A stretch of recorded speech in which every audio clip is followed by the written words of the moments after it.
Olá, meus caros, tudo bem com vocês? Eu sou o Thiago Adjuto, professor da Liga dos Professores e do Único Educacional, professor de interpretação de texto, compreensão de texto e de língua portuguesa, ou será de português brasileiro? Vamos discutir isto hoje aqui, que isso é um tema do Enem, um dos temas centrais do Enem. Hoje nós vamos falar então aqui, gente, sobre variação linguística. Vejam, variação linguística é um tema certo em todo o Enem. Há poucos temas no Enem que são temas assim garantidos, que estão em todas as provas, né? Você já deve ter visto em outros vídeos nossos aí que eu fiz uma indicação desses temas. Um tema certo em toda a prova do Enem, e vejam, ele ocupa umas 4, 5 questões em média. Já houve prova em que ocupou 7 questões. É muita coisa, hein? Este tema vejam aí, eu vou colocar aqui, ó, variação linguística. É o nosso tema de hoje. O estudo da diversidade do português brasileiro. E eu, brinquei ali no início, mas está aqui essa expressão, português brasileiro. Enfim, o nome da nossa língua é português brasileiro. Vejam só, gente, na linguística hoje, nos estudos de linguagem, no pensamento predominante nas universidades, e é o que está no Enem, considera-se que a nossa língua, eu digo nossa dos brasileiros, dos falantes brasileiros, já se diferenciou a tal ponto do português europeu, do português de Portugal, que nós podemos falar sim numa língua própria, no português do Brasil, no português brasileiro como uma língua autônoma. Claro que isso é uma discussão, há quem questione isso, quem reforce a identidade. Às vezes até é difícil a gente pensar nisso, poxa, mas nós temos outra língua. Será que se eu pegar um livro ou uma revista de Portugal eu não consigo ler? É outra língua? Não, provavelmente você conseguirá ler, com algumas diferenças. Mas vocês sabem que a língua tem uma dimensão escrita e uma dimensão falada, oral. E essas mudanças na língua ocorrem muito mais rapidamente, claro, na dimensão oral, na dimensão falada. Então, eu vou deixar também aqui um desafio e uma sugestão. Pegue depois um vídeo aí qualquer da internet, português, uma novela portuguesa, um filme português, um desenho animado dublado em português, eu estou falando português europeu, tá? Português lusitano, português de Portugal. E tente entender. Você vai perceber que você tem de se concentrar. Você tem de muitas vezes fazer um esforço, outras vezes você perde mesmo o que é falado, você não entende. Por quê? Porque do ponto de vista da fala, a gente vê mais claramente essa separação. E na linguística, um dos sinais de que as línguas estão se separando, indo para caminhos diferentes, é a dificuldade de comunicação. É quando as pessoas deixam de se comunicar. Então, esse pensamento é um pensamento viável. Aliás, eu estou dizendo aqui, é o que a linguística considera hoje, que o português do Brasil já tem autonomia. Essa expressão, gente, que está aí, vamos voltar aqui, ó, português brasileiro, ela está aí na sua prova do Enem. Na última prova, agora de 2020, estava lá, o português brasileiro, ela está o tempo todo. E o que o Enem, uma das coisas que o Enem cobra em relação ao português brasileiro é justamente você reconhecer a diversidade, as diferentes manifestações de acordo com as regiões, os regionalismos, os usos coloquiais, os usos populares, entender essa dinâmica da língua, superar aquela visão de que a língua é uma coisa estática, a língua é só a norma culta, só ela tem valor, o que está na gramática, no dicionário e acabou. Hoje, o entendimento científico da língua não é este. Nós vamos falar um pouco de variação com uma questão também da prova do ano passado, de 2020, que é esta questão aqui, baseada em um fragmento de um clássico da literatura brasileira, que você também deve conhecer, deve ter alguma referência. Sempre que aparece um livro importante também, eu sempre também faço um pequeno comentário, deixo a sugestão de que você vá atrás. Veja, se você não conhece, não sabe, não tem nenhuma referência, ou tem uma referência meio vaga, do Triste Fim, olha aí, olha a referência bibliográfica. O triste fim de Policarpo Quaresma, desse Barreto L, que é quem, gente? Lima Barreto, o grande escritor brasileiro do pré-modernismo. Você tem que ir atrás disso, né? Você tem que ter essa referência de Policarpo, pelo menos uma referência. Claro, o ideal, se você conseguir ler um trechinho, né? Vou deixar uma sugestão aqui também, ó. Você encontra até na internet, houve um filme produzido com base aí no romance, que teve esse nome, Policarpo Quaresma, Herói do Brasil, em que o Paulo José, este ator aí, até faleceu recentemente, grande ator Paulo José, fazia o Policarpo Quaresma. O Policarpo Quaresma, gente, tem uma característica, quem aqui já estudou um pouquinho, ou quem já leu, claro, quando se fala em Policarpo Quaresma, essa característica já vem à mente. Qual é? É o nacionalismo extremado do Policarpo Quaresma. Ele ama as coisas do Brasil, o seu país, a cultura brasileira, ele estuda a natureza brasileira, a geografia, e ele tenta difundir esse amor entre as pessoas, né? Isso que eu estou dizendo aqui não é o objeto da questão, porque a questão não é uma questão de literatura, do conhecimento da obra, não é. Mas você ter essa referência, você estar sempre aberto a aumentar seu repertório, claro que ajuda a melhorar sua capacidade de leitura. Você vai entender melhor este texto que nós vamos ler, embora a questão não fale disso, não seja uma questão de literatura, mas você vai entender melhor tendo essa referência aí do Policarpo como esse símbolo de um homem nacionalista apegado ao Brasil, certo? Então vamos voltar aqui, ó, para o texto da questão. Então, é o Policarpo Quaresma, como eu disse, Lima Barreto. Vou fazer aqui o que eu sempre faço. Nesses nossos vídeos eu estou sempre fazendo essa indicação para vocês, então se você já ouviu, você já sabe, é um reforço. Antes de ler o texto da questão na prova de linguagens, leia o comando. E simplesmente o comando, gente, não as opções. E aí as opções trarão coisas erradas, que vão encaminhar seu pensamento para outro lado. Não, mas o comando, antes de ler o texto, leia-o inicialmente. Você já vai para o texto com uma visão do que o examinador quer, muitas vezes sabendo qual é a temática da questão. Então vamos fazer essa leitura aqui? Acompanhem comigo aí, ó. Nessa petição da pitoresca personagem do romance de Lima Barreto, o uso da norma padrão justifica-se pela. Então vamos já apontar algumas coisas aqui. Em primeiro lugar, gente, o que nós vamos ler, o texto que nós vamos ler agora, pertence ao gênero petição. Isso é importante, porque isso aí é um gênero específico, é um texto jurídico, administrativo, que tem uma forma própria e que tem uma finalidade. É usado para se solicitar alguma coisa a uma autoridade, para se fazer um pedido. Então, a personagem do romance de Lima Barreto, que é o Policarpo Quaresma, faz uma petição. A personagem, vejam que ela é chamada aí de pitoresca. O que é pitoresca, gente? Pitoresca é excêntrica, diferente, alguém com um comportamento inusitado, inesperado. O Policarpo Quaresma é uma figura diferente. É uma figura que ele... esse amor pelo país, ele é expansivo, ele fala. Então, ele é uma figura pitoresca.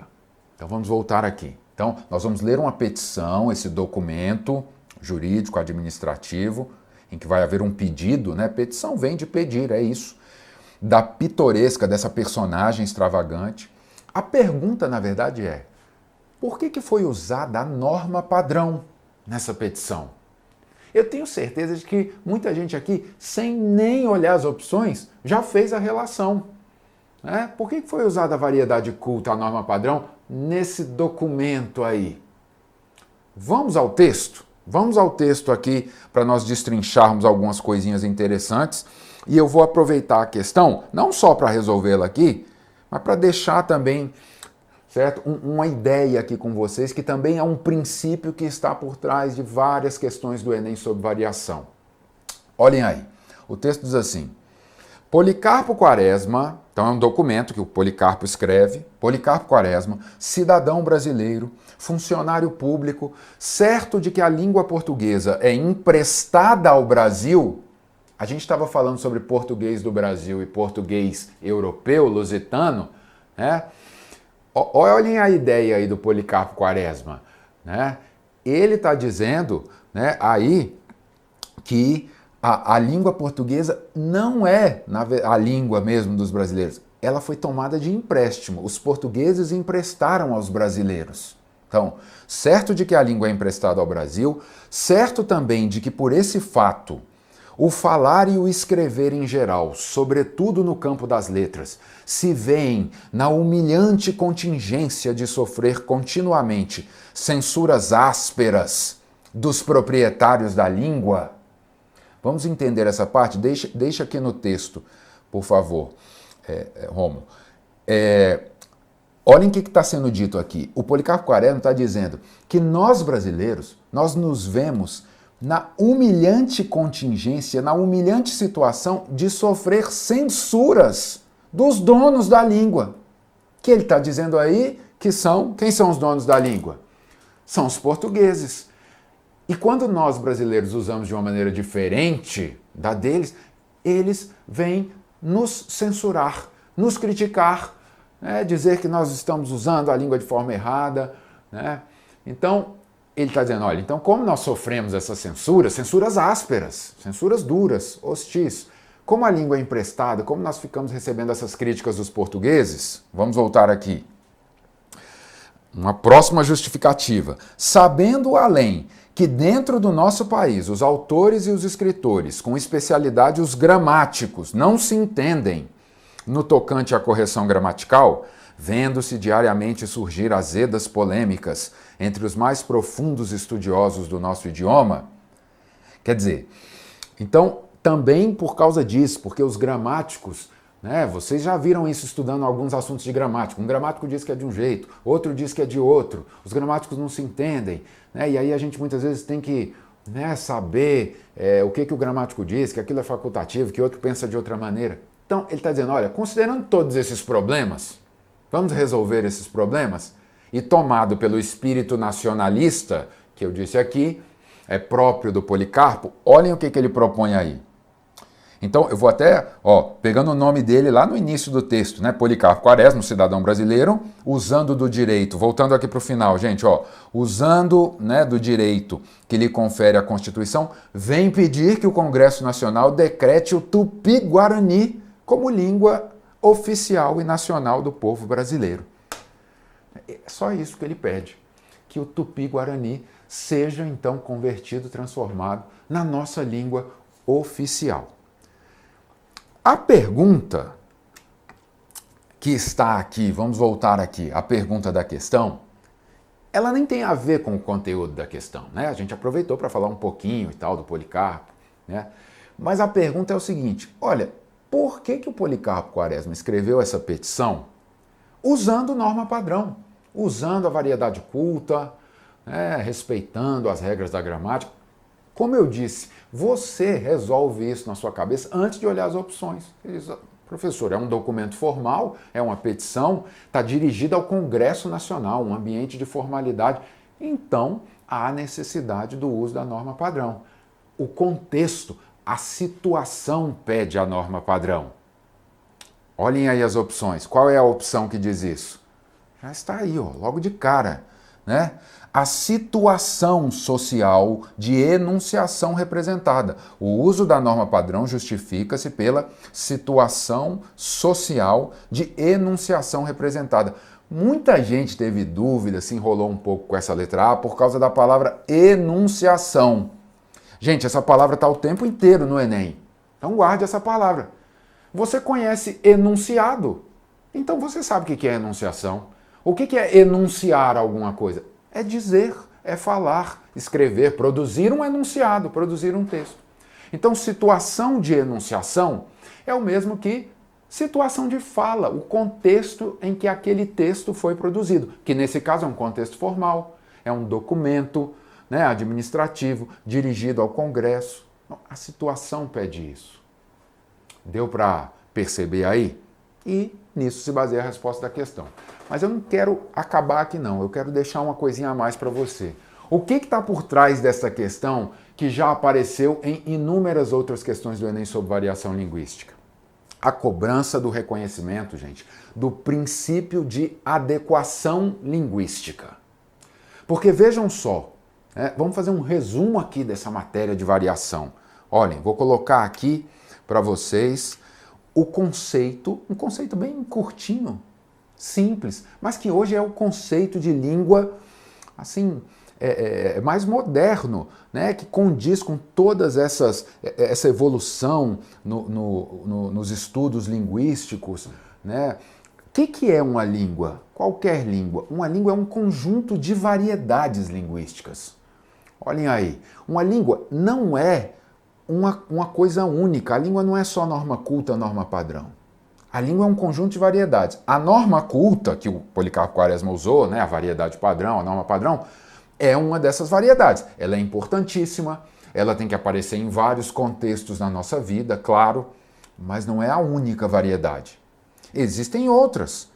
Ninguém usa norma culta o tempo inteiro e não se usa em todos os lugares, e isso depende da origem, da formação, do nível de escolaridade. Então existem outras variedades coloquiais, populares, regionais, as quais cumprem seu papel comunicativo e têm legitimidade nos contextos em que ocorrem. Então, o que os estudos de variação linguística, vejam aqui comigo, o que os estudos de variação linguística, a ideia principal que eles trouxeram é esta, de que a língua é múltipla, ela é um conjunto de variedades.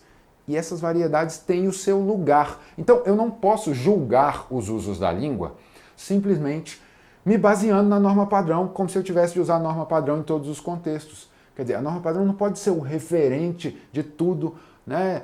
Essa expectativa de que todo mundo use norma padrão, isso é uma coisa do passado, né? Hoje há a compreensão de que é natural que os contextos diferentes peçam variedades diferentes. Portanto, como é que a gente avalia o uso da língua hoje? Para fecharmos aqui a nossa aula, vamos voltar aqui para o último slide. Pelo princípio de adequação linguística. Quer dizer, você avalia um bom uso da língua, você diz que um falante é competente quando ele tem essa capacidade aí, ó, de adaptar a variedade linguística ao contexto, que pode ser formal, informal. Claro que há uma gradação aí, eu coloquei os dois extremos, formal e informal, mas o falante tem de ser capaz de adaptar, de usar a variedade de acordo com o contexto. O falante tem de saber escolher a variedade adequada, como o Policarpo escolheu aí, né, a variedade culta, a norma culta, para a petição, né, que era o documento administrativo, o documento formal. Gente, para fecharmos realmente, olhem essa última citação que eu coloquei aí, ó. Esse nome aí, Evanildo Bechara, é um dos grandes, hoje, né, ele ainda está vivo com seus, se eu não estou enganado, 93 anos. Evanildo Bechara é um dos grandes gramáticos, uma das principais gramáticas de referência no país, né, é deste senhor aqui, membro da Academia Brasileira de Letras, um nome tradicional da gramática. Mas ele, sendo um estudioso, ele também acompanhou a evolução dessas ideias sobre a língua. Então, olhem o que ele diz, voltando aqui para o texto. Né? Ele expõe aqui o princípio de adequação linguística dizendo o seguinte: um falante competente hoje, um falante que tem um bom uso da língua, é aquele que consegue ser um poliglota na própria língua. Eita, se caísse, né, na redação um tema de variação linguística, de preconceito linguístico, olhem que frase interessante para a gente usar. O falante deve ser um poliglota na própria língua. O que é poliglota literalmente? É aquele que fala várias línguas. Quando o Bechara diz que o falante tem de ser um poliglota na própria língua, na sua língua, ele está dizendo isso, que ele precisa estar atento aos contextos e às variedades. Certo? Não existe mais aquele parâmetro absoluto de certo e errado para o uso da língua. É claro que em contextos formais, como aí no contexto do Congresso Nacional, na petição do Policarpo Quaresma, na sua redação do Enem, daqui a pouco, quando você estiver na universidade ali produzindo um texto acadêmico, a exigência é da variedade padrão, é da norma padrão, da norma culta. Beleza, gente? Então, fiquem aí com o princípio da adequação linguística na cabeça. Um abraço a todos, até a próxima, nos vemos.